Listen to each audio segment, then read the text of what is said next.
Sa isang random na silid, isang batang lalaki ang nagising sa alarm sa kanyang telepono. Nang imulat niya ang kanyang mga mata, nagulat siya. Ang buong silid ay pininturahan ng pulang kasulatan. Iniisip niya kung sino ang maaaring sumulat ng lahat ng iyon habang siya ay natutulog. Gayunpaman, kakaiba, ang mga titik ay nagsisimulang mawala. Naiisip niya tuloy na naghahalusinate siya dahil kakagising niya lang. Kakaiba kung gaano ito kay Toto. Ngunit pagkatapos ay tumingin siya sa gilid at napansin. Ang kwartong kinaroroonan niya ay hindi niya kwarto. Pagbangon, iniisip niya kung anong klaseng lugar ito. Wala na ang instant noodles na kinain niya at ang dalawang tissue na ibinato niya sa sahig. Obviously, nalilito siya at nagsimulang mag-freak out.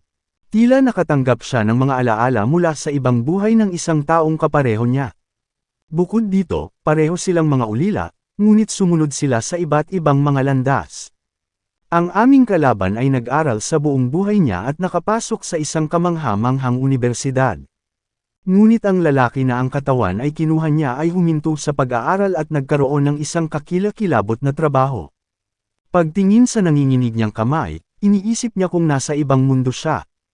At ano ang kaugnayan ng mga salitang iyon na nakasulat sa dugo sa kisame? Sa mga alaala ng orihinal na may-ari ng katawan na ito, walang tungkol doon. Nakatayo siya roon para intindihin ang sitwasyon. Kapag may tumawag sa kanya ng asawa at sinabing oras na para sa almusal. Paglingon niya, nakita niya ang isang babaeng malaki ang kurba. Pagtingin niya sa mga hita niya, nagtataka siya kung tungkol saan ang asawang ito. Sa parallel world na ito, nagpakasal ba siya ng ganoon kaga? Umupo siya sa kama at sinabihan siyang bumangon, gabi na. Ngayon naisip na ng bastos na hindi naman masama ang transmigrasyon. Napalunok siya, iniisip na kung hindi dahil sa transmigrasyon na ito, hinding-hindi siya magkakaroon ng ganito kaganda at kabait na babae. Tinatawagan siya nito para mag-almusal. Hindi niya alam kung baby, asawa, o darling ang tatawagan niya rito. Siya pagkatapos ay nagpasya upang bangkilan ang upang mahanap ang kanyang pangalan, kaya ito ay magiging mas madali. Nagsisimula siyang mag-isip at kakaibang walang mahanap. Parang nahati ang isip niya. Walang pangalan, walang karanasan, walang libangan, walang paboritong posisyon, wala. Walang ganap tungkol sa kanyang alaala. Nag-aalangan siyang lumingon sa likod, napagtantong nakatayo siya. At alam na niyang kakaiba itong tinaguri ang asawa. Parang langaw na damapo sa mata niya. Nag-aalangan, tinanong niya kung sino siya. Nakatayo siya saglit. Pagkatapos ay sinabi niya na tila nakikita niya, na nagbukas ng napakalaking bibig. Pinagpapawisan ng malamig, sabi ng bida na medyo nalilito lang, pag-iisipan niya ito ng maayos. Ngunit ngayon ay naging isang higanting nilalang siya na nagsasabing nakakakita siya. Umiiyak siya saglit, ngunit sa susunod, nilalamon na siya. Bigla siyang nagising sa kama, pinagpapawisan siya ng malamig at iniisip kung ano ang nangyari. Tumangala siya, siguradong panaginip lang ang lahat, at nakita niyang muli doon ang mga salita at dugo. Hindi niya mabasa ang mga iyon, nawawala ang mga bagay, at sa tingin niya ay maaaring may kung anong clue doon. Nakatitig sa sariling kamay, iniisip niyang kakailanganin niyang magpanggap na bulag. Ngunit ang paglalagay ng kanyang kamay sa kanyang ulo, alam niya. Sa alaala ng may-ari ng katawan na ito, hindi siya bulag, kaya walang saysay. Siya ay isang lalaki na laging namumuhay mag-isa at hindi kailanman nakakita o nakarinig ng anumang bagay na kakaiba. Ibig sabihin hindi niya pwedeng ipaalam sa babaeng ito na nakikita niya ito. Sa ngayon, kailangan niyang magpanggap na wala siya. Isang kamay ang pumasok sa pinto at tinawag siya, na nagsasabing kakagising niya lang at oras na para sa almusal. Mapang-akit siyang lumapit, habang iniisip niyang kailangan niyang huwag pansinin at tingnan kung paano nabuhay ang dating may-ari. Inilalagay niya ang mga Dragon Ball at naglalaro at nagtanong kung gising siya. Pinagpapawisan siya ng malamig, alam niyang hindi siya makagalaw at hindi makakita kung hindi ay mamamatay siya. Ngunit bigla itong lumingon sa kanyang leeg at lumapit sa kanya, habang pinipilit niya ang kanyang sarili na hindi siya maaaring magpakita ng anumang reaksyon. Pero palapit siya ng palapit at biglang lumabas ang dila niya sa bibig niya. Habang hinahawakan nito ang kanyang mukha, nagpapakita siya ng reaksyon, at pagkatapos ay alam niyang nakakakita siya. Ang kanyang mukha ay nagsimulang kainin ng isang sumpa, at bigla siyang sumabog. Sa susunod na segundo, iminulat niya ang kanyang mga mata at bumangon muli na nagulat. Pero ngayon galit siya sa maldita na babaeng iyon. Nagising ang kawawang pawis na malamig at sinubukang huminto sa pangangatuwiran at nagsimulang magtaka. Siya ba ay muling nabuhay o ito ba ay isang time loop? Tila ito ay tulad ng kapag nag-save ka ng isang punto sa isang laro. Hinablat niya ang phone niya, alam niyang gusto siyang pilitin na magpakita ng reaksyon. Naglalagay siya sa mga TikTok na video ng mga nagsasayaw na e-girls para magpanggap na na-distract siya, nang muli itong lumitaw sa likuran niya at sinabing oras na para sa almusal. Tinatawag niya ang kanyang asawa at tinanong kung bakit ganoon ang tingin nito sa ibang babae sa kanyang harapan. Sinimulan niyang kausapin ang sarili, na sinasabing mahal niya ang babaeng iyon mula sa live stream. Samantala, ang kanyang asawa ay nagtatanong kung hindi na niya ito gusto. Lumapit siya at sinabing alam niyang wala siyang problema sa paningin. Kaya bakit napakalapit ng telepono? Nakikita ba niya ito kapag nagkataon? Bumalik siya sa pagkalikot sa kanyang telepono, iniisip kung hindi man lang siya mukhang kakaiba. Gayunpaman, medyo kumalma siya dahil hindi siya nagpakita ng reaksyon. Pagkatapos ay bumalik siya sa paghahanap ng iba pang live stream, ngunit pagkatapos ay natakot. Lumilitaw siya sa live streaming sa kanyang telepono. Tumayo siya at inihagis ang telepono sa kama, natatakot. Habang siya ay medyo nanginginig, ang nasa likod niya ay nagsasabing nakikita niya. Ibinuka niya ang kanyang napakalaking bibig para kainin siya, ngunit ngayon ay dumating siya para sumuntok. Ngunit umiwas siya, at pagkatapos ay wala siyang magagawa. Isang kagat sa braso, siya ay naghihirap at namatay muli. Habang kumakain siya ng mga piraso, iniisip niya kung iyon nga ba ang labi niya. And with that, nawalan na naman siya ng malay. Minsan pa, sinabi niyang oras na para sa almusal, at lumapit siya, nagulat siya. Hanggang sa ika-6 na pagkakataong nabuhay siya, natakot pa rin siya sa pamamagitan lamang ng paglapit nito sa kanyang mukha, at namatay siya ng maraming beses dahil hindi siya makakilos ng maayos. Sa ika-8 pagkakataon, sinubukan niyang tumakas mula sa silid na iyon, ngunit walang paraan at napagtanto niya na nakikita siya. Kaya napagpasyahan niya na dapat siyang magpanggap na gusto niya dahil walang takas. Sa sandaling dumating siya upang magbigay ng almusal, sinabi niya na siya ay kamangha-manghang. Ang kanyang plano ay upang samantalahin iyon hanggat maaari. Ngunit sa huli, nagutom siya, at kinain niya ang lahat. Kaya't namatay siya ng 13 beses ng sunod-sunod habang naghahanap ng paraan para huminahon. Ang ilang mga taong nababaliw ay nagiging napakatino. Ngunit para sa kanya, patuloy na dumarating ang kamatayan. Umabot ito sa 14, 15, 16. At sa bawat pagkamatay, natatanggap niya ang mga bagong alaala ng may-ari ng katawan na iyon. Medyo naintindihan niya ang mundong iyon at kung gaano ito kaiba sa mundo niya. Ito ay isang lugar na puno ng mga kakaibang kwento. Sa ika-18 na kamatayan, nagtaka siya kung bakit siya nabubuhay. Sino ang sumulat ng mga salitang iyon sa dugo at bakit nawala ang mga ito sa sandaling tingnan niya ang mga ito. Muli, iminulat niya ang kanyang mga mata, iniisip kung sino ang may pananagutan sa lahat ng ito. Hindi niya alam kung sino iyon, ngunit alam niyang isa na rito ang kanyang asawa. Siya ay isang halimaw, at sinimulan niyang ulitin sa kanyang sarili na dapat siyang mamatay dahil karapat-dapat siyang mabuhay. Muli, pumasok siya sa pintuan, tinawag siyang asawa at sinabing oras na para sa almusal. Bumangon siya na alam niya na sa tuwing darating siya para gawin ito ngunit hindi niya pinipilit ang pisikal na contact. Nakatayo sa pintuan, tinanong niya kung gusto niyang simulan ang araw sa pamamagitan ng pagkain ng mainit at basa-basa na karne. Lumapit siya ng husto, ngunit lumakad siya ng diretsyo gaya ng inaasahan. May magagawa lang siya kung saan sigurado siyang nakikita niya. Pumunta siya upang maghanda ng pagkain habang siya, desperado sa kanyang tabi, sinabi na nakahanda na siya ng almusal at handa na para sa kanya. Napabuntong hininga ang kawawang lalaki, iniisip na kung mas maganda, mas mabuti ang kasinungalingan. Siya ay nagsasabi na ito ay handa na, ngunit malinaw, walang anumang handa. Naghanda siya ng merienda, alam na sa paglabas lamang ng silid na iyon ay mahahanap niya ang tungkol sa kanyang asawa. Nang kagatin niya ang merienda, nag-transform siya sa sahig, nagtatanong kung may nakikita ba siya. Pumunta siya sa pinto para buksan iyon, alam niyang kailangan niyang makaalis doon. At siya ay nakikita sa doorknob, nagtatanong kung saan siya pupunta at kung bakit hindi siya tutuloy sa bahay kasama niya. Ngunit binuksan lang niya ang pinto at lumabas ng silid, sinabi sa kanyang sarili na walang sinuman ang pumatay sa kanya ng 18 beses at nakaligtas dito. Ngayon gusto niyang maghayganti. Sa sandaling nakahanap siya ng paraan upang maalis siya, babalik siya dito. Ngunit sa sandaling binuksan niya ang pinto ng apartment, natakot siya habang nakatingin sa langit. Ang mundo ay pula at puno ng mga deformed na nilalang. Sa harap niya, puro silhouette ng mga tao.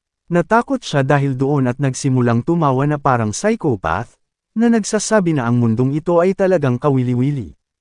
Pero may kakaiba siyang nararamdaman at sumusuka sa bangkita. Biglang may sumulpot, nagtatanong kung okay lang ba si Tito. Mukha siyang nagulat at ito ay isang maliit na batang babae lamang na gustong malaman kung siya ay may sakit. Sinabi niya sa kanya na ayos lang siya at matatawag niya itong kuya. Tinatapik ang kanyang ulo, sa tingin niya ay napaka-cute nito na gustong-gusto niyang magkaroon ng anak na babae. Ngunit siya ay naging deformed kaagad, sinasabing siya ay nakakakita. Tumigil ang puso niya at tumangala. Ang batang babae ay naging isang higanteng demonyo na may talam.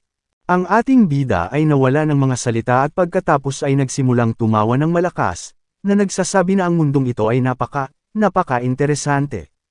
Gusto niya ito at sinabi sa kanya na talagang gusto niya ang hitsura na ito. Dahil sa ganoong paraan, kapag pinatay niya ito, hindi siya makakaramdam ng anumang pagkakasala. Tatapusin niya ang lahat ng weirdo sa lugar na ito nang walang pagsisisi. Pero sa pagkakataong ito, napunit na siya. Muli, nagising siya sa kama kasama ang lobo na asawang nagtatanong kung ayos lang ang kanyang asawa. Sumisikat na ang araw. Iniisip ng kawawang nakakapagod talaga ang pag-almusal ng 20 beses sa isang araw. Maya-maya, nakaupo siya sa isang park bench. Muli, dumating ang batang babae at nagtanong kung nasaan ang kanyang ina. May uuwi kaya niya ito, habang iniisip niya ang tungkol sa kabaliwan at lahat ng uri ng kakaiba sa lugar na ito, ang isang uri ay ang ganap na kakaiba at hindi makatwiran. Ang mga ito ay agresibo ngunit hindi makakaapekto sa anumang bagay, tulad ng hangin. Ang isa pang uri ay ang mga nilalang na kapareho ng mga tao. Wala silang ginawa kundi subukang mapalapit sa iyo. Ngunit sa sandaling makakuha sila ng reaksyon, gumawa sila ng kanilang hakbang. Katulad ng asawang iyon, alam niyang walang normal na tao sa mundong iyon ang makakaunawa sa kanilang pag-iral. Pero kahit ganon, nakakapit sila sa kanila. Bakit gusto nila iyon? Iniisip niya na baka gusto ng mga nilalang na ito na sumanib sa buhay ng tao. Maya-maya, hawak niya ang kanyang telepono at nakatanggap ng bayad na 3 sentimo. Para mabuhay sa mundong ito, at least kailangan niya ng kaunting pera para madiskubre ang mga bagay na kailangan niya. Sa workgroup, isang lalaking nagngangalang Wuday ang tumatawag sa kanya. Ang pangalan ng ating bida ay Yishui Fengxiu. Nagtatrabaho siya sa pagbebenta ng mga apartment para sa isang kumpanya at alam niyang hindi pa niya natatanggap ang komisyon para sa isang nabente niya kamakailan. Kaya nagpapadala siya ng mensahe na nagsasabing aayusin niya iyon, at binilisan niya ang kanyang bisikleta. Pagdating niya doon, kakaiba. Ito ay isang ospital sa halip na gusali ng kumpanya. Ang lugar ay mas mukhang isang abandonadong gusali. Nakatayo siya na pinagpapawisan sa pintuan, iniisip kung ito ba ang lugar ng pagtitinda. Lumapit siya sa pinto at tumunog ang phone niya. Papalapit na daw siya at tinanong kung nasa opisina na ba ang lahat. Sabi ng mga tao, ilang beses daw siyang sinubukang tawagan ng anak ng may-ari pero hindi niya sinasagot. Sabi ng bida, ayos lang, tapos aakyat na siya. Napagtanto ng aming anak na ang lugar na ito ay tiyak na apektado ng katotohanan.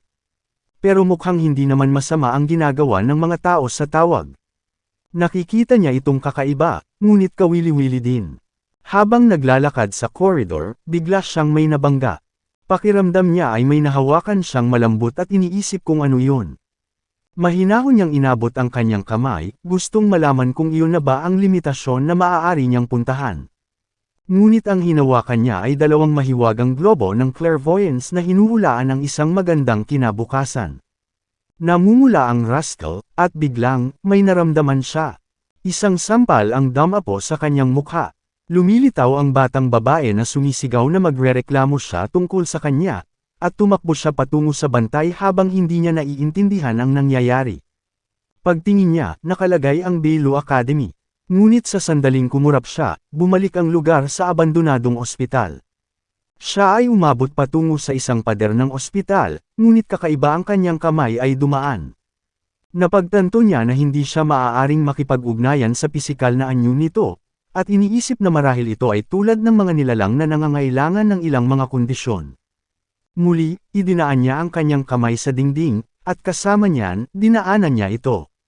Medyo nahihilo siya, at nakakita ng abandonadong koridor. Makalipas ang ilang oras, tumingin na siya sa ilang mga silid, ngunit lahat sila ay walang laman. Ngunit sa isa sa mga pintuan, may malakas na amoy ng dugo. Hazen, muli siyang dumaan dito. Napadpad siya sa isang silid kung saan tila may isang batang babae sa sahig na umiiyak. Patuloy siyang nakatingin, at nagsimula siyang bumangon, at tumingin ito sa kanya, tinatawag siyang kuya. Ngunit ngayon siya ay nababanat at hindi pinapansin, dumadaan sa dingding. Paglabas na pagkalabas niya sa kabilang side ay may kaharap siyang ibang nilalang ngunit patuloy pa rin siya sa paglalakad.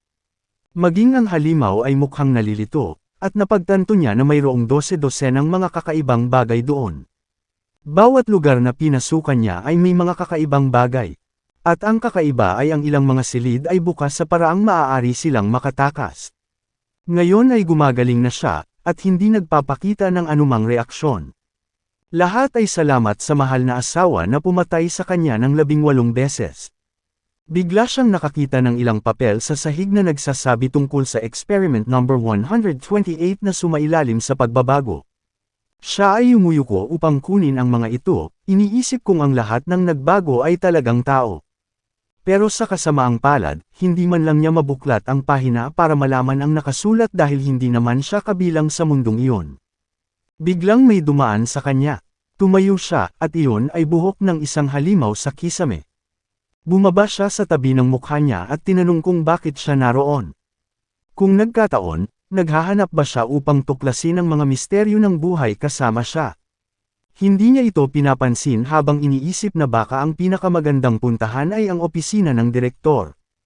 Ang gusali ng mental hospital ay ang parehong mula sa memorya ng may-ari ng katawan, na dapat ay isang kumpanya ng pagbebenta. At ang opisina ng direktor ay kung saan ang dating silid ng mga kawani.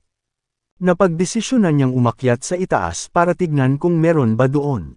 Habang naglalakad siya sa koridor, may tumawag kay Brother Sue at nagtanong kung ano ang ginagawa niya doon. Biglang may sumulpot na chubby guy, sumisigaw sa kanya, asking how he dares to come to work kung natanggal na siya.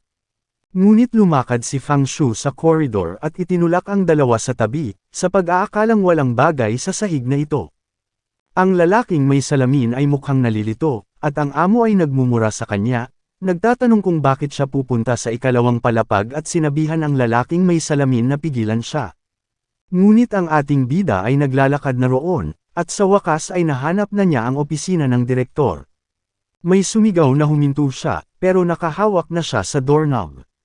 Nagtataka ang mga kaibigan sa likod niya, tapos na daw ang lahat.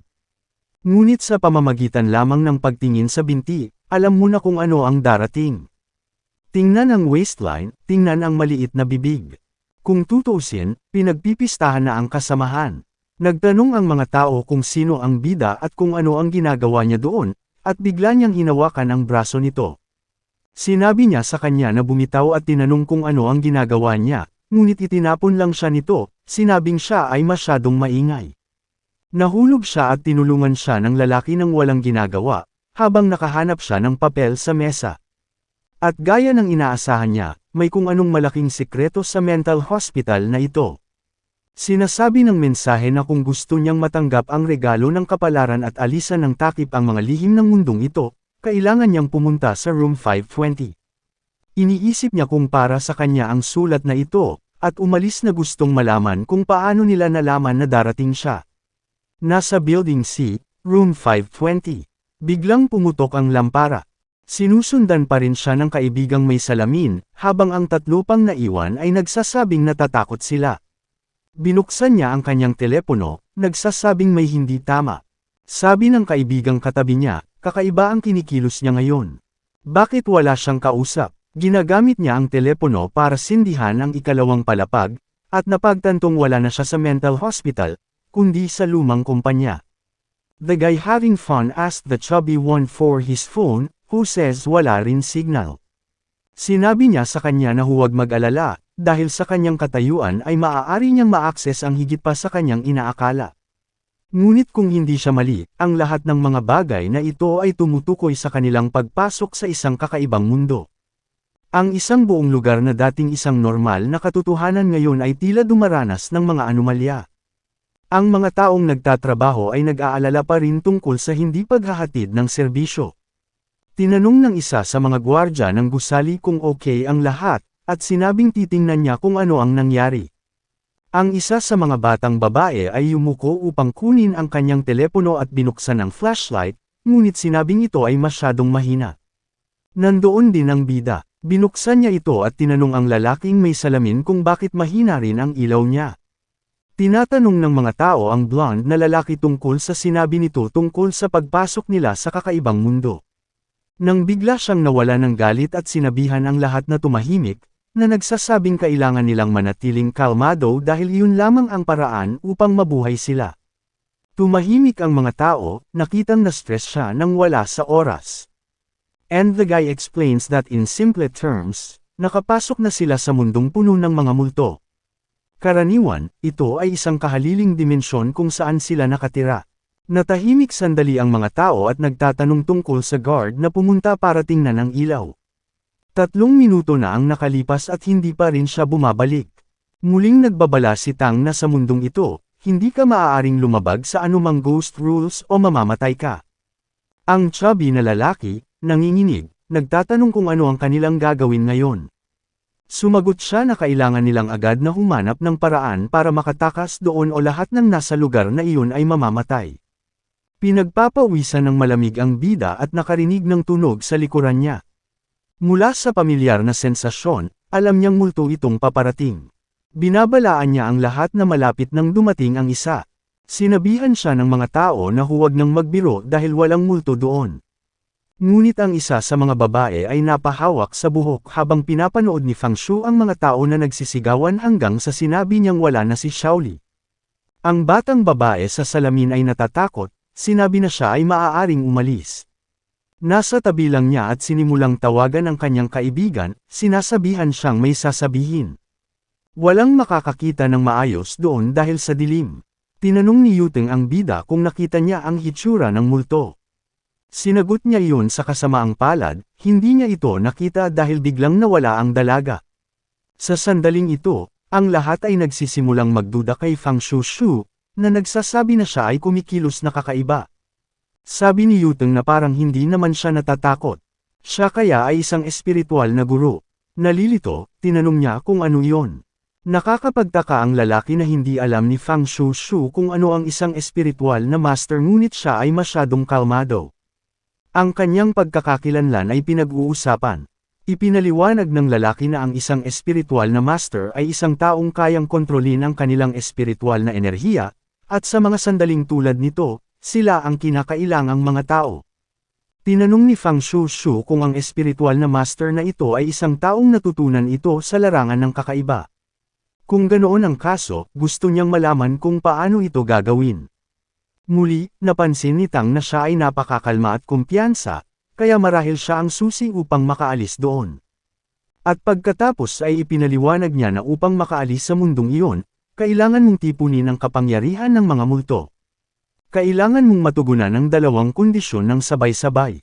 Ang una ay ang pagdaan sa takot sa pagitan ng buhay at kamatayan, na ginagaya ang isang emosyonal na trauma, at ang pangalawa ay ang makipag-ugnayan sa multo upang hayaan ang kapangyarihan nito na salakayin ang iyong kaluluwa. Ngunit dapat kang maging maingat dahil ang makamulto na kapangyarihan ay parang dagwang damit. Kahit na natatakpan nito ang iyong katawan, nadudumihan din ito ang iyong kaluluwa. Ang pagdinig sa mga salitang ito ay nakapagpapaisip kay Fang Shu lalo na dahil alam niya na pagkatapos ng maraming pagkamatay, iniiwasan niyang makipag-ugnayan sa mga multo upang hindi mamatay. Mula sa asawa hanggang sa lahat ng nilalang sa kalye, ilusyon lang ang mga ito basta't hindi siya nakikipag-ugnayan sa kanila. Gayunpaman, kapag ang isang multo ay tumawid sa katotohanan, maaari itong pumatay nang hindi na kailangang makita. Kaya siguro kung makontak niya ang mga ito, maalis niya ang mga ito. Iniisip ni Fang Shushu kung ito ay isang magandang bagay. Sa pag-alala sa kanyang asawa, sinabi niya na siya ay baliw na maging isang espiritual na master at tapusin siya. Nang biglang nawala ang ibang tao sa lugar na iyon. Nagsimulang mabaliw si Tang, na sinasabi sa lahat na tumahimik o makakaakit sila ng mas maraming multo. Lumapit si Fei Fei at tinanong kung ano ang kanilang gagawin. Natatakot siyang mawala. Sinabi ni Fang Shushu na 2 sa loob ng 3 minuto. Eksakto para sa mga lalaki, ito ay isang 3 minutong pagitan at para sa mga babae, ito ay 2. Nawala ang gwardya, makalipas ang 3 minuto, nawala ang babae, at makalipas ang 2 minuto, nawala ang isa pang lalaki. Kasunod ng loika na ito, may natitira pang 3 minuto para mawala ang isa pa sa kanila. Nagsimula siyang umalis at tinanong ng mga lalaki kung saan siya pupunta kung sinusubukan niyang papatayin ang kanyang sarili. Sinabi ni Fang Shushu na mas mabuting magsimula na rin silang maghanap ng solusyon o lahat ay mamamatay sa silid na iyon. Bigla, tinuro siya ni Tang at sinabihan siyang manahimik dahil walang lalabas sa silid na iyon. Ngunit hindi siya pinapansin ng pangunahing tauhan at sinabi na kung isa sa alang-alang na mayroong 8 sa kanila, sa loob ng 20 minuto ay wala nang matitira. Lumingon si Fang Shushu at nagbabala na ang sinumang magtangkang pigilan siya ay mamamatay sa harap ng mga multo. Habang naglalakad sa corridors, nagtanong ang kaibigan na may salamin kung bakit hindi nila nakita ang hagdan, habang kinikilala ni Fang Shushu ang mga ilaw bilang ang mga ilaw na nasa ospital. Bigla niyang napagtanto na nasa ospital sila ngayon. Tinanong ng isang kaibigan kung naghahalusinate ba sila dahil sa pagkakaalala nila, nasa kumpanya sila. Bakit nasa horror hospital sila ngayon? Sigurado na ngayon si Fang Shushu na ang kumpanya at ang ospital ay magkakapatong sa realidad na ito. Nilamon ng ospital ang kumpanya. Sa sandaling ito, nakakita sila ng pulang pole. Madumi ang buong corridor, at kinikilala nila ang mga uniforme doon na mula sa kumpanya. Napagpasyahan ni Fang Shushu na ang mga multo ay tumatagal ng 2 minuto sa mga babae at 3 sa mga lalaki dahil iyon ang oras na kinakailangan upang kainin ang bawat uri ng tao. May oras pa daw sila at ang sabi ng lalaking may salamin ay parang kinakain pa nila si Jieling. Ang bida ay kakaiba dahil sa ospital, lahat ay nakulong. At sa unang pagkakataon na dumaan ka dito, wala lahat ng dugong ito sa corridors. Ang mga hiwas sa mga damit ay nagpapatunay na gumagamit sila ng ilang matalas na talam, at isa lang ang nakita niya. May lumalabas sa kisame, at naalala niyang ang tanging malayang gumagalaw ay ang ghost doctor na nakita niya sa itaas niya ng mga oras na iyon. Naririnig nila ang ilang mga tunog na nagmumula sa direksyon na iyon, at kapag tumingin sila, ito ay ang grupo na nasa silid na darating upang magtanong kung ano ang kanilang gagawin. Medyo awkward ang pakiramdam nila, at nagtanong ang chubby guy kung may nahanap sila sa pamamagitan ng pagbaba muna doon. Bigla silang sumigaw, at sinabi ng batang babae na maraming dugo doon. Kinikilala ng lahat na ito ay mula sa mga damit ng kanilang mga kaalyado, at tinanong ni Tang kung lahat ay kinakain. Dahil sa takot, nagmakaawa si Fei Fei na umalis, at sinabi ni Tang na kailangan talaga nilang tumakas sa lalong madaling panahon. Hiniling nila kay Fang Shu na manguna, ngunit wala siyang sinabi. Pagkatapos ng ilang sandali ng katahimikan, ibinalita niya na ang oras ay dumating na. Tinanong ni Fei Fei kung anong uri ng oras ang sinasabi niya, at sa likod nila ay bumababa ang buhok. Nang marinig ang mga tunog, dahan-dahan silang lumingon, at mula sa ghost doctor ay papalapit na. Natakot ang pangalawang Fei Fei, lumalapit ang nilalang sa kanilang dalawa. Ang lahat ay nagsisikap na tumakbo ng desperado, sinasabi sa halimaw na lumayo, ngunit may isang bagay na pumipigil kay Tang. Ito ay si Fei Fei, na nahulog at nagmamakaawa na iligtas. Ngunit nang makitang papalapit ang halimaw, sinampal niya ang dalaga, sinabihan itong bitawan siya. Nang makitang tumakas ang lahat, naalala ni Fang Shu ang sandali na nakita niya ang doktor, At sa lupa, si Feifei ay nagmamakaawa na huwag siyang pabayaan, ngunit hawak na siya ng nilalang sa buhok. Maluha-luha, nagmamakaawa si Feifei, ngunit namatay ang mga ilaw at umulan ng dugo sa lugar na iyon. Nagulat ang kaibigang may salamin nang makitang patay na si Feifei, at hindi tumigil ang halimaw at patuloy siyang hinampas ng maraming beses. Napansin ni Fang Shu na ang kanyang mga diskarte sa scalpel ay napakahusay, kaya malamang na siya ay nagpractice ng marami. Nakatayo sila ng kanyang kaibigan, ngunit tila hindi pinapansin ng nilalang. Ang paggawa ng dalawang operasyon sa parehong oras ay halos imposible. Inalis ng halimaw ang scalpel at ibinuka ang kanyang bibig upang kainin si Feifei. Naiintindihan ni Fang Shu na ang instinct na kumain ng tao ay dahil lang sa naging multo siya. Nagsimula siyang lumapit, at tinanong ng kanyang kaibigan kung ano ang ginagawa niya sa tabi ng halimaw. Walang takot, sinuntok siya ni Fang Shu sa mukha, ngunit nagulat siya. Parang bakal ang kanyang balat. Naaalala niya na ang lahat ng mga nilalang na nakatagpo niya ay napakalakas kumpara sa mga tao. Ang tanging paraan ay ang maging isang espiritual na master para mabago ang sitwasyong ito. Tinawag siya ng kaibigan, sinabing kailangan nilang tumakas. Pero sabi ni Fang Shu, okay lang dahil isang tao lang ang pinapatay ng nilalang na iyon. Ibig sabihin kapag kumakain siya ay ang pinakaligtas na sandali. Sinabi ng kaibigan na malapit nang matapos ang halimaw, ngunit sinabi ng bida na may dagdag na bilog na piraso ng laman doon si Feifei na magtatagal ng kaunti. Ang kaibigan, nang marinig iyon, ay samuka, habang naaalala ni Fang Shu na kailangan niyang sumipsip ng sumpa na enerhiya mula sa mga nilalang. At sa isang dimensyon na tulad nito, malapit sa mga multo, ay kung saan ang pinakakonsentradong kapangyarihan ay. Ang pisikal na pagpindot ay ang pinakamahusay na paraan. Nang makita niya ang mga hita ng mga multo, tinapik niya ang mga ito para tingnan kung nahahawa siya. Ang mga binti ng halimaw ay baligtad, at tinatapik ito ni Fang Shu. Sinabihan siya ng kaibigan na gumising, ngunit hindi ito ang oras para sa ganitong uri ng bagay. Ngunit sinabi lang ni Fang Shu na kung siya ay natatakot, maaari siyang tumakas. Ang sabi ng lalaki ay okay, at kung gayon, dapat silang lumabas ng lahat. Lumapit siya sa bida upang hawakan ang mga binti ng mga multo, ngunit sa lalong madaling panahon na pagtanto na sila ay napakalamig. Habang tinatapik, sinabi ng kaibigan na walang nagbago, at sinabi ni Fang Shu na magpapatuloy sila. Sinabi ng kaibigan na hindi niya naisip na ang unang pakikipag-ugnayan ay sa isang multo, ngunit ang mga binti na ito ay talagang napakahaba. Nagsisimulang isipin ng bida na ang taong ito ay may ilang nakatagong potensyal. Simula noon, namamatay siya sa takot, pero ngayon ay naglalaway na siya. Inanunsyo niya na lumipas na ang 1 minuto. Aabalahin siya ng mga ito sa loob ng 30 segundo at pagkatapos ay tatakbo kaagad. Sa sandaling ang orasan ay umabot sa 1.30 sa telepono, tumayo siya, sinabing oras na para F. Lee. Tinanong ng kaibigan kung makakatakas ba talaga sila at kung saan siya pupunta. Salamat na kasigurado siya kung saan siya pupunta habang pinagmamasdan niya ng mabuti ang ospital kapag naglalakad siya, at gagamitin nila ang kalamangan sa lupain upang lumikha ng layo mula sa doktor.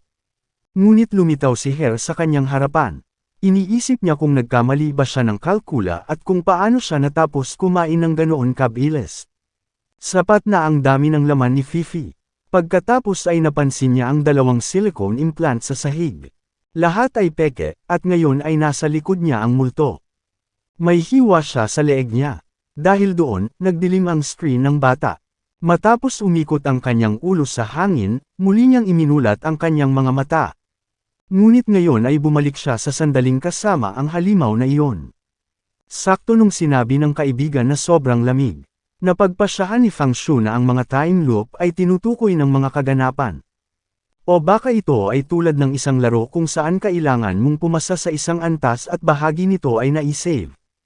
Ang kaibigan ay nagsasaya, ngunit alam niyang huling beses siyang namatay dahil sa silicone. Kaya sa pagkakataong ito, hindi niya magagawa ang parehong pagkakamali. Mabilis niyang hinawakan ang bata at sinabihang bumangon. Ngunit ang Drulang the Rascal ay nagsasabing ito ang unang pagkakataon, maaari silang manatili ng kaunti. Nagbabala si Fang Shu na lahat ng naroon ay silicone, kaya kung hindi sila tatakbo ngayon, pareho silang mamamatay. Nabigla ang kaibigan na naiintindihan na niya kung bakit ito napakalaki. With that, tumatakas na ang dalawa pababa ng hagdan at humarap sa mga taong bababa din. Ang desperadong pulutong ay nagsimulang tumakbo ng mas mabilis kaysa sa kanila. Ngunit hinawakan ni Fang Shu ang handrail at inihagis ang sarili sa harap ng lahat. Ang chubby guy ay nagsabi na akala niya ito ay ang multo at sinasabi sa kanya na huwag iwasan siya ng ganoon. Gustong malaman ng lalaking may salamin kung bakit napakabagal ng pagtakas ng lahat. Yung tipong hindi daw sila mabagal since nakababa na sila ng 20 floors. Ngunit sinabi ni Zhao Hao na imposible iyon dahil bumaba lang sila ni Fang Shu ng 3 para maabutin sila. Sinabihan siya ng mga tao na tumahimik at itigil ang pagsisinungaling. Ngunit naiintindihan ni Tang na ang multo ay gumagawa ng mga maling landas. Nagluluksa siya na ang mga halimaw na tulad nito ay maaaring lumikha ng mga ilusyon kung saan ikaw ay nakulong. Nag-isip si Fang Shu at pinagmamasdan ang talakayan. Pagkatapos ay lumapit siya at sinabi sa lahat na ihagis ang anumang ekstrang gamit sa sahig upang markahan ang daan. Dahil doon, sumisigaw sila at nagsimulang ihulog ang lahat ng mayroon sila sa kanilang mga bag at bulsa. Pagkatapos ay sinabihan niya ang lahat na bumaba ng hagdan ng mabilis. Nagsimula silang tumakbo at pagkaraan ng ilang sandali, nakita nilang muli ang lahat. Nakilala ng mga lalaki ang pera at mga bote na kanilang inihagis. Ngunit interesado si Fang Shu sa maliit na kamiseta. Biglang sumigaw si Tang at sinabing isang espiritista lamang ang makakakita sa labasan. Sinabi niya sa lahat na buhayin ang kanilang kapangyarihan at subukang makakita ng isang bagay. Pinagsalikop niya ang kanyang mga kamay na nagsasabing hindi niya alam kung sapat na ang karanasang iyon para ilabas ang kapangyarihan. Ngunit umaasa siyang makakatakas ito mula roon. Ang mga tao ay nalilito, hindi alam kung paano nila gagawin iyon. Nagsimula silang subukan tulad ng ginawa ng lalaki habang pinagmamasdan ni Fang Shu ang hagdan. Naaalala niya na ang mga labasan mula sa mga koridor na ito ay nasa kanang bahagi, kaya dapat ay isang bagay na katulad nito. Nang makita ito, nagtanong si Tang kung ano ang kanyang gagawin muli. Sinabi niya na wala siyang pakialam sa pagdarasal at mas interesado siyang maghanap ng mga pahiwatig upang makatakas mula doon. Humanga si Hao na kalmado pa rin si Fang Shu, habang inisip ni Tang na hindi siya nagdalawang isip kahit isang segundo nang lumitaw ang halimaw.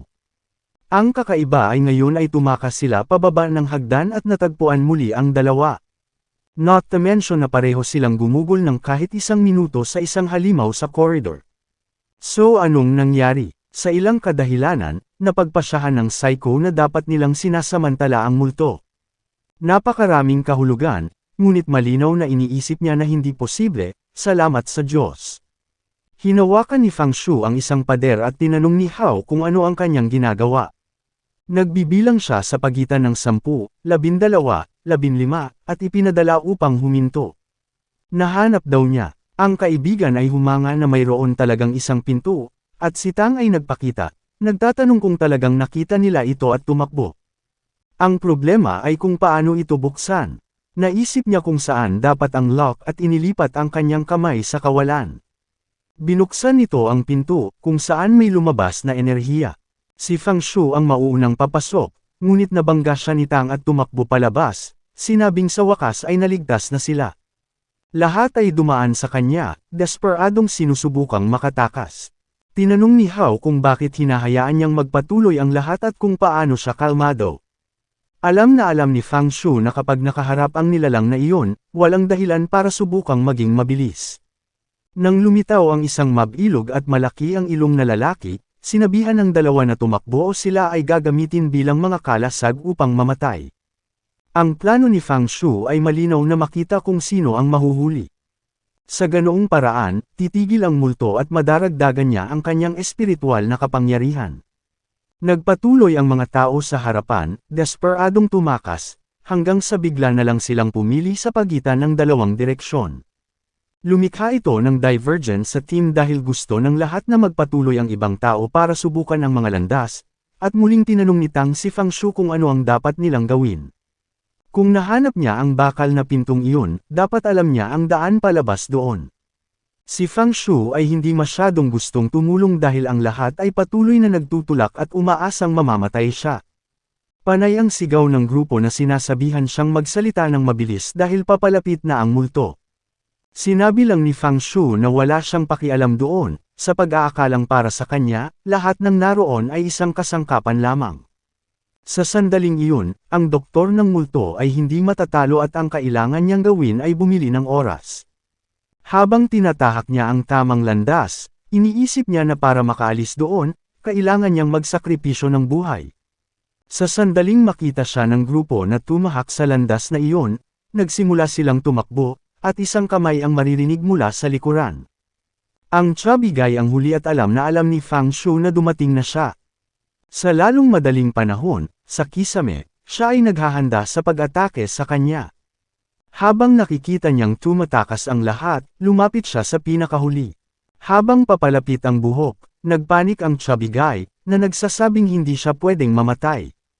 Nang makita ang isang lalaki sa harap, sa palagay niya ay hindi niya ito binigyan ng pahintulot na tumakbo siya ng mas mabilis, kaya hinawakan niya ito sa kwelyo at itinapon pabalik. Bumagsak sa lupa ang blonde, tinawag ang chubby na lalaki, ngunit may kung anong naglaslas sa kanyang leeg at ang mga dingding ay pininturahan ng dugo. Nang makita kung paano ginawa iyon ng lalaki, naisip ni Fang Shu na wala siyang pinagkaiba sa isang multo na nawalan ng katinuan. Ngunit ngayon kailangan niyang dagdagan ang kanyang espiritualidad. Tinanong ng grupo kung ano ang kanyang gagawin, at naroon na naman siya, kaharap ang multo. Lumapit ang may sakit na kaibigan, sinabing hindi niya madarama ang lahat ng kasiyahan nang hindi siya iniimbitahan. Ang pagsasabi ng makinis at malamig na balat na ganyan ay parang ice jade. Iniisip ni Fang Shu na biglang naging makata ang lalaki. Nakikita kung gaano siya kabaliw, marahil ay gisingin din niya ang espiritual na kapangyarihan at magkasama silang makakatakas. Maya-maya, tumakas na naman sila at tinanong ni Fang Shu kung hindi ba siya natatakot na mamatay. Sinabi ni Hao na ang paghihintay sa kamatayan ay mas masahol pa kaysa sa direktang pagpatay. Tsaka may tiwala siya kasi nandyan siya. Sa sandaling iyon, nakarating na sila sa cafeteria.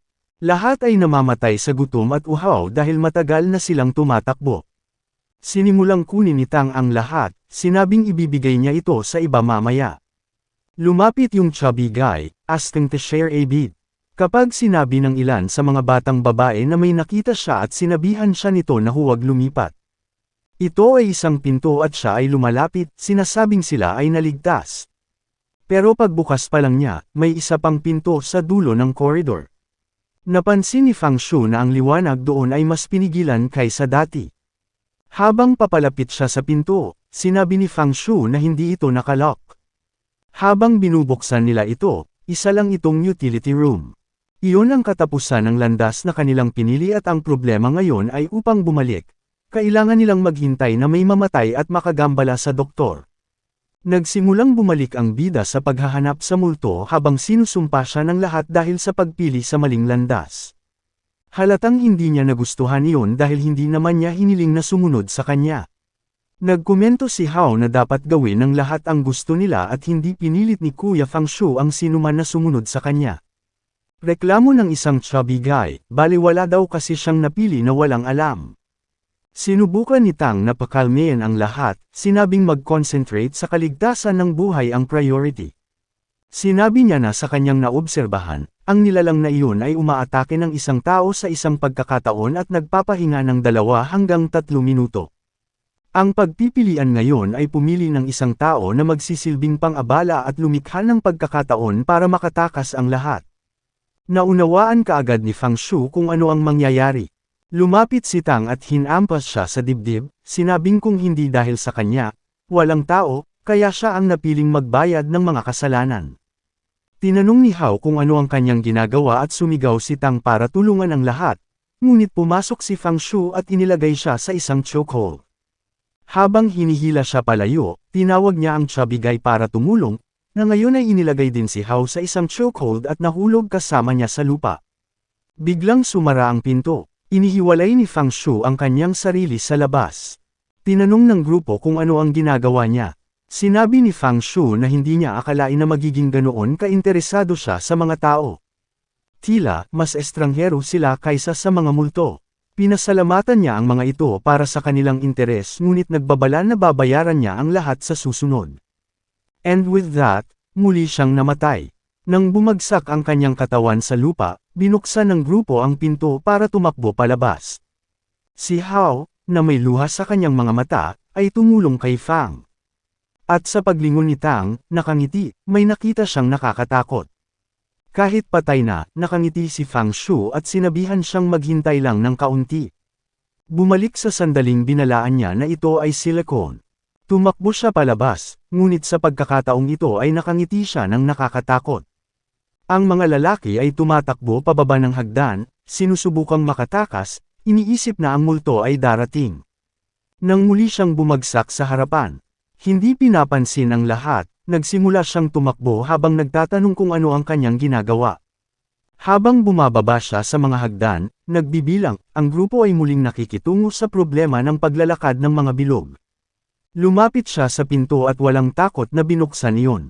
Walang nakakaintindi kung paano niya ito nahanap ng ganoon kabilis.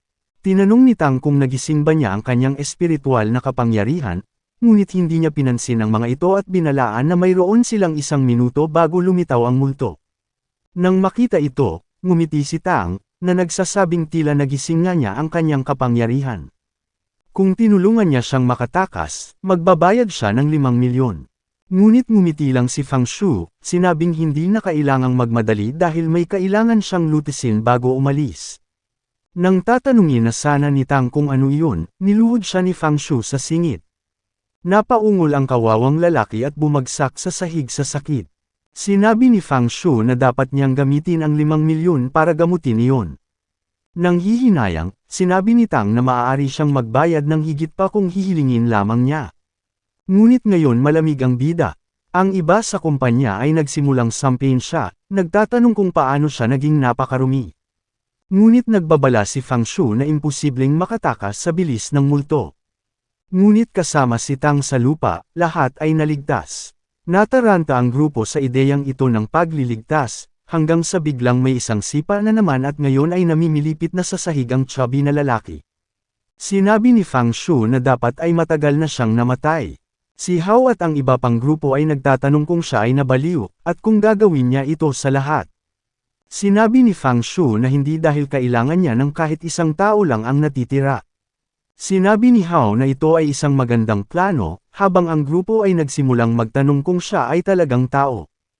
Itinuro niya ang daan at sinabing nauubusan na sila ng oras, ngunit nagsimulang maghinala ang grupo dahil hindi siya ang nangunguna. Sinabi ni Fang Shu na mananatili lang siya roon para hawakan ang ilang hita. Nataranta ang grupo, at sinabi ng kaibigang psychopath na gusto niyang manatili noon. Lumapit muli ang multo ng doktor. Nang makita siya ng grupo, nagpatuloy sila sa pagtakas.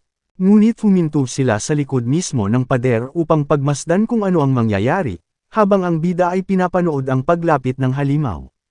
Sa lupa, nakiusap si Tang na iligtas siya, ngunit hindi nagtagal ay napagtanto niyang basa ang kanyang pantalon.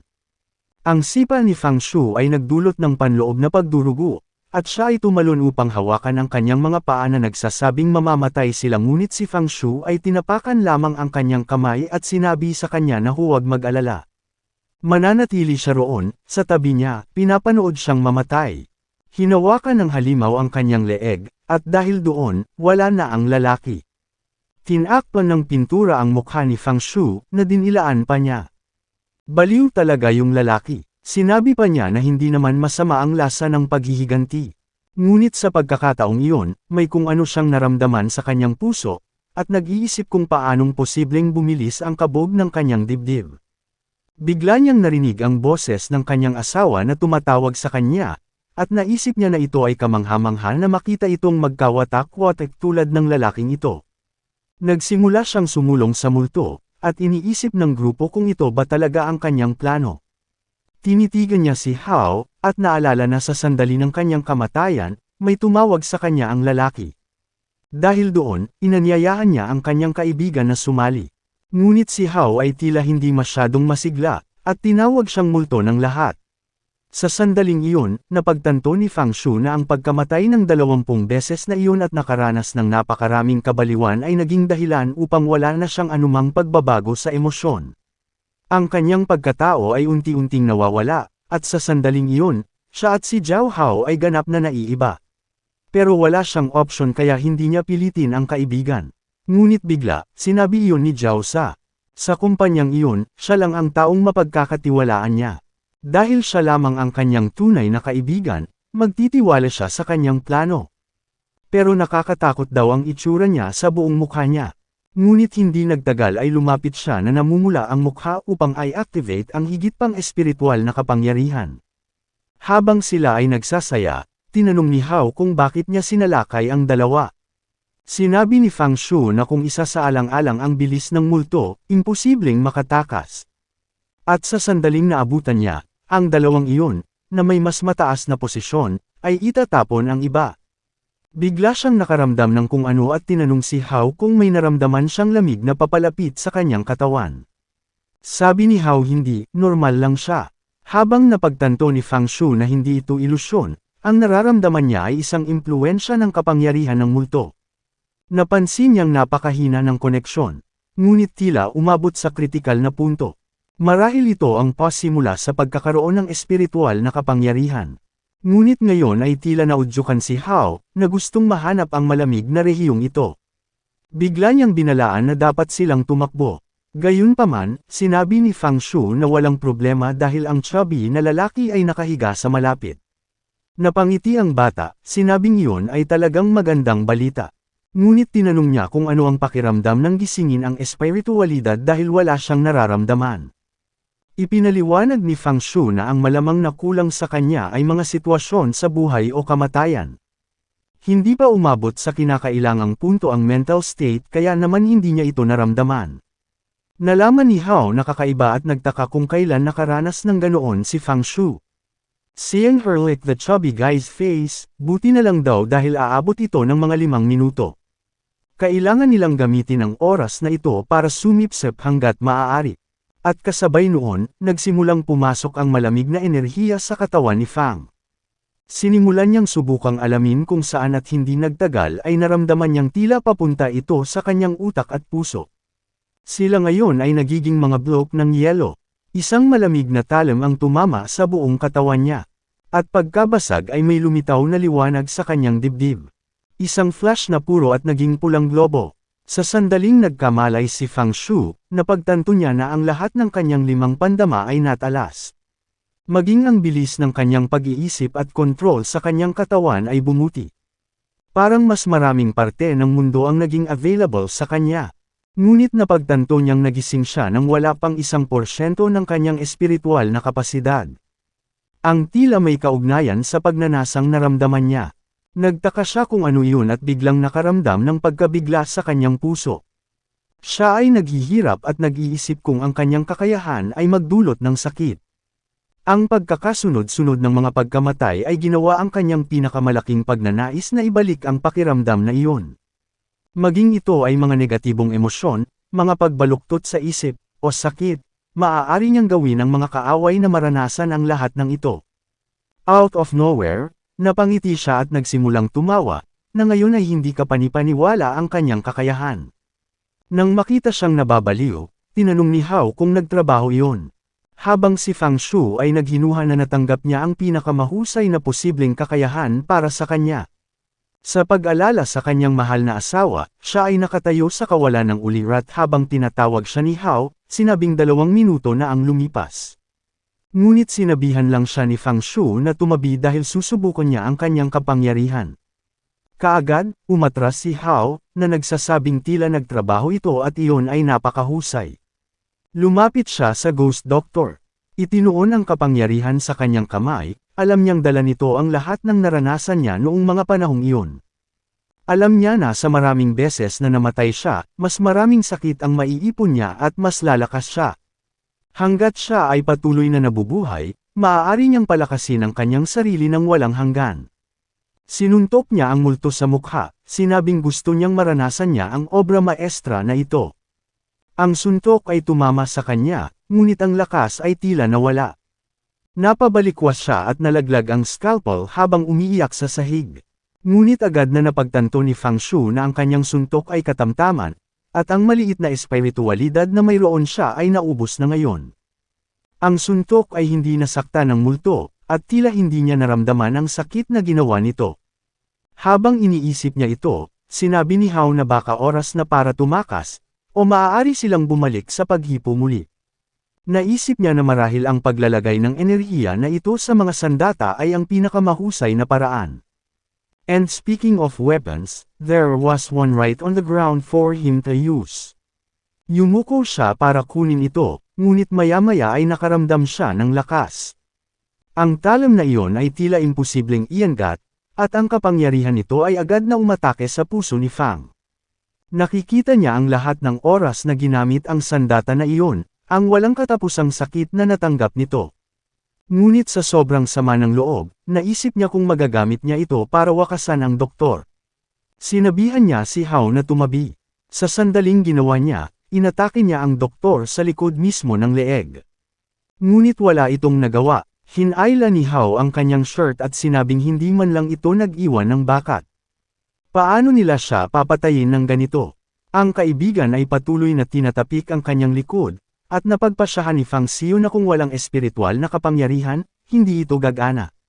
Sa sandaling iyon, naunawaan niya na hindi posible ang paghihiganti sa ngayon. Bumangon na siya, at minamaneho niya si Hao, sinasabing oras na para tumakbo. Sa sandaling bumangon ang halimaw, nagtaka siya kung nasaan ang scalpel. Sa paglalakad kasama si Hao, naramdaman niya ang presensya ng isang tao. Sa kanyang matalas na pandama, naiintindihan niya ang presensya ng iba. Tinanong ni Hao kung saan sila pupunta nang sumulpat ang dalawang nagtatago.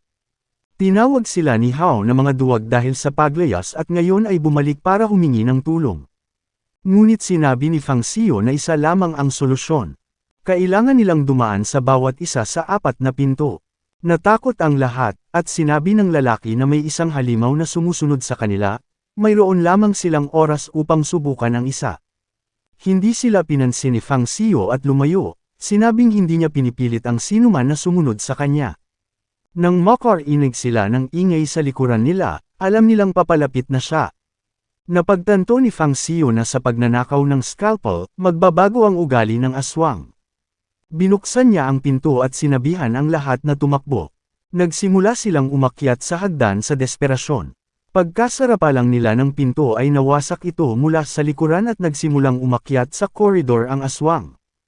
With a mock of her face, she told him to give it back. Hindi niya pinansin ang lahat sa hagdan at humarap kay Fang, sinabihan itong ibigay ang scalpel. Nagawa ni Fang Xiu na ipagtanggol ang kanyang sarili nang siya ay umatake, ngunit pagkatapos ay ibinuka niya ang kanyang bibig at pinuntahan ang kanyang leeg. Sa silangang tarangkahan, namatay sila. Pumunta sila sa ibang kwarto. Sa pagkakataong ito, nauwi sa ibang lugar ang chubby na lalaki.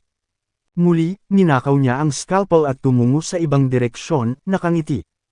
Tumakbo sila sa North Gate at nakarating sa elevator.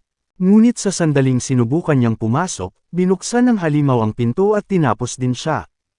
Pagkatapos ay sinubukan niya ang South Gate, ngunit muli, nahuli siya ng flexible na multo. Malupit talaga simula nang mamatay siya. Sinubukan niya ang huling pinto. Ayaw niyang tanggapin na sa pagnanakaw ng scalpel ay palagi siyang mamamatay. Kahit na siya ay napakabilis, mayroon pa rin siyang muling buhay na baguhin ang tilapon sa bawat oras. Sa isang paraan, para bang nakikita niya ang hinaharap. Alam niyang may ligtas na daanan sa kaliwa. Ngunit may dumaan sa kanyang leeg at muli, namatay siya. Gabi na noon, at ngayon ay sigurado siyang magagawa niya iyon. Ginabayan niya ang lahat sa parehong direksyon. Lumitaw ang multo sa likod ng lahat at lumapit sa kanya. Dumiretso na naman siya kay Fang. Sa sandaling iyon, lumingon si Hao at sinabihan siyang mag-ingat. Nang malapit na siyang matamaan ng suntok sa mukha nito, nagawa nitong tumabi, napamis, at humarap sa doktor. Siya ay nalilito kung paano siya umiwas, at nakita ni Hao na imposibleng ginawa niya iyon.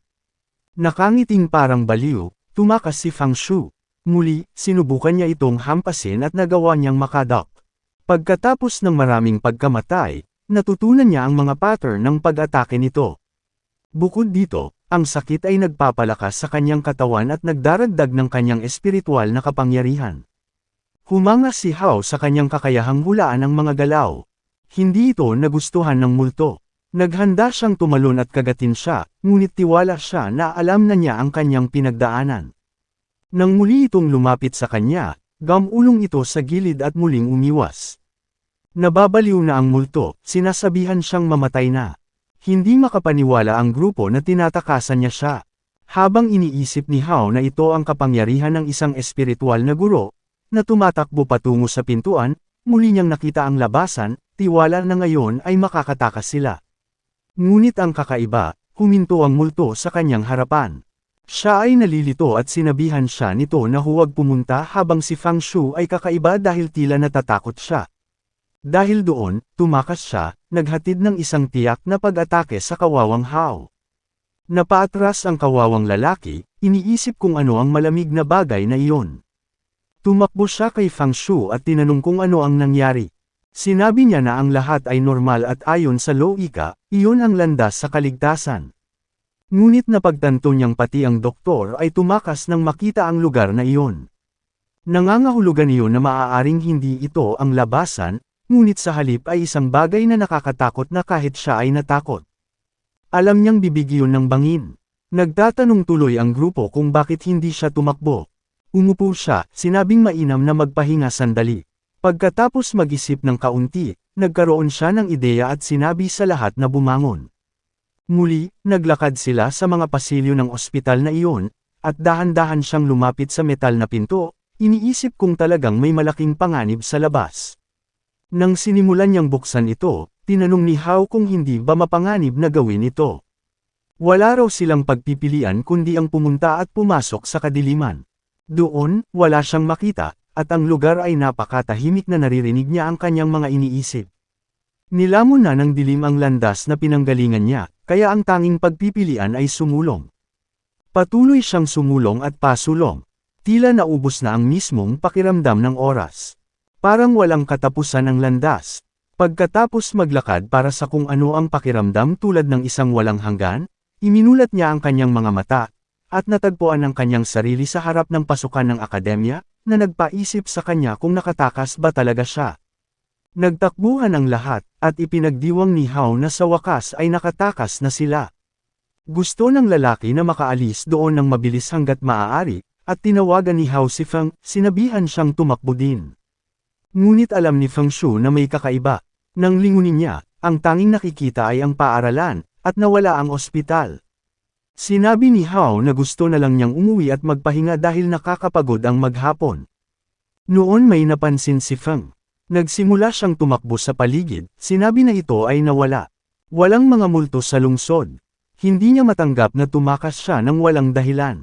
Matatanggap niya ang pagkawala ng ospital, ngunit hindi ang pagkawala ng lahat ng mga multo. Paano niya magagawang makaganti sa kanyang mahal na asawa? Natagpuan niya ang kanyang sarili sa harap ng isang kotse, sinabi na siya ay namatay sa kanyang mga kamay. Kaya naman kailangan na niyang umuwi. Ngunit nagpreno ang driver, at ngayon ay nasa passenger seat siya, bumubulong sa sarili na hindi siya basta-basta mawawala ng ganoon. Ayaw niyang mawala sa ganoong paraan ang kanyang asawa. Nang huminto ang taxi, desperado siyang tumakbo pa uwi. Ang driver ay nagreklamo na hindi siya nagbayad, ngunit hindi niya ito pinansin at tumakbo sa hagdan, sinabi na ang world ay hindi maaaring mawala. Pumasok siya sa kanyang bahay, sumisigaw na hindi siya nito kayang iwan ng ganoon. Pero parang normal lang ang lugar. Matapos suriin ang lahat ng mga silid, bumagsak siya sa sahig, na sinasabi na pinatay siya nito ng 18 beses. Paano siya mabubuhay nang wala siya sa natitirang bahagi ng kanyang buhay? Ang lahat ng paghihirap na iyon sa kamay ng Ghost Doctor ay ang paghihiganti. Nag-ipon siya ng galit at sakit para wakasan ang mga multo, ngunit ngayon ay wala na silang lahat. Nakahiga sa kama, iniisip niya kung saan niya ididirekta ang lahat ng puot na iyon. At ngayon, nang walang anumang pakiramdam, ano ang kahulugan ng buhay? Sa sandaling iyon, nakatanggap siya ng isang mensahe sa kanyang telepono, na nagsasabi sa kanya na suriin ang balita. Ang Bilo Academy ay nasusunog. Agad niyang nakita na ang balita ay nagulat ng apoy na tumupok sa buong gusali. Mahigit 11 katao ang namatay, kabilang ang ilan sa mga boss doon. Nagsimulang tumawa ang psychopath na si Feng Shu dahil sinabi sa mensahe na natagpuan nila ang kanyang bangkay na patay na. Natuwa siya, iniisip na tila hindi pa nagtatapos ang mga mahiwagang bagay. Gusto lang nilang makipaglaro sa kanya, ngayong sigurado na siyang makikita na muli ang asawa. Sa kanyang telepono, nakakatanggap siya ng isang grupo ng mga mensahe mula sa boss na nagsasabi sa kanya na pumasok sa trabaho. Natawa siya dahil patay na ang lalaking ito. Nakakabaliw na kahit patay na, patuloy siyang inuutusan ng amo na magtrabaho. Biglang may lumabas na madugong mensahe sa telepono, hindi ibig sabihin na hindi niya alam dahil lang sa hindi siya nagsasalita. Isang enerhiya ang lumabas sa telepono at lumikha ng isang mata na nagsasabing nakita siya nito. Utos nito sa kanya na sumunod na ngayon. Kalmadong hinawakan ni Feng Shu ang mata at sinabihan itong ihinto ang pag-aari ng telepono dahil isa lang ang mayroon siya. Dahil doon, nawala ang ilusyon. Ngunit na-curious siya kung ano ang susunod na misteryo. Ngayon sa harap ng akademya, naganap na nawasak. Naamoy niya ang nasunog na lahat at naisip niyang napaka-realistic nito. Bigla niyang nakita si Feifei na nakatayo doon. Tuwang-tuwa, pumunta siya para kausapin siya, at sinabing maaga siyang dumating ngayon. Hinawakan niya ang balikat nito at tinanong kung totoo ba siya. Ang sabi niya ay nagiging matapang na siya. Pero bigla niya itong hinayla, alam na alam niya kung paano nangyari ang mga bagay-bagay. Aakyat na sana siya ng hagdanan nang sumulpot si Hao at tinanong kung siya nga sinabi niya na talagang nagustuhan niya ito at tinanong kung nasaan si Boss Dehai. Itinuro ni Hao at sinabing ang lalaki ay nasa likod ng silid. Kakaiba, naging abala ang kumpanya gaya ng dati. At nagsimulang magtaka si Feng Shu kung ang kanyang nakita ay isang kasinungalingan at ito ay talagang katotohanan. Nang matagpuan niya ang amo, pinagalitan siya na tinanong kung bakit hindi siya sumasagot sa mensahe sa grupo. Hindi ito pinansin ni Feng Shu at nagtanong kung kailan niya matatanggap ang kanyang mga komisyon. Sinabi ni Dehai na nagkaroon siya ng lakas ng loob na dumating ng huli at magsalita tungkol sa mga komisyon. Habang nagrereklamo si Feng Shu na sinasabing kahit patay na, nakakadiri si Dehai. Itinuro ng amo ang kanyang daliri sa kanya, nagtatanong kung ano ang sinasabi niya tungkol sa pagkamatay, at sinabi sa kanya na magsalita ng maayos dahil siya ay buhay na buhay. Ngunit bigla siyang tinapos ni Feng Shu gamit ang sandata ng Ghost Doctor. Napaungol ang amo at bumagsak sa lupa. Ngumiti si Feng Shu, na sinasabi na tila, si Naomi ay hindi na buhay. Lahat ng nasa trabaho ay tumayo at nakatingin sa kanya. Lumapit si Feng Shu kay Hao, tinapik ang kanyang balikat at tinanong kung ano ang nangyari. Biglang lumaki at nag-transform ang katawan ni Hao. Napagtanto ni Feng Shu na ang katawan ng lahat ay isinumpa at sinimulang tapusin ang mga ito. Kapag siya ay tapos na, tinanong niya kung sino ang gumawa nito kung mayroon silang sapat na kasiyahan, ngunit napagtanto niyang panaginip lang ang lahat.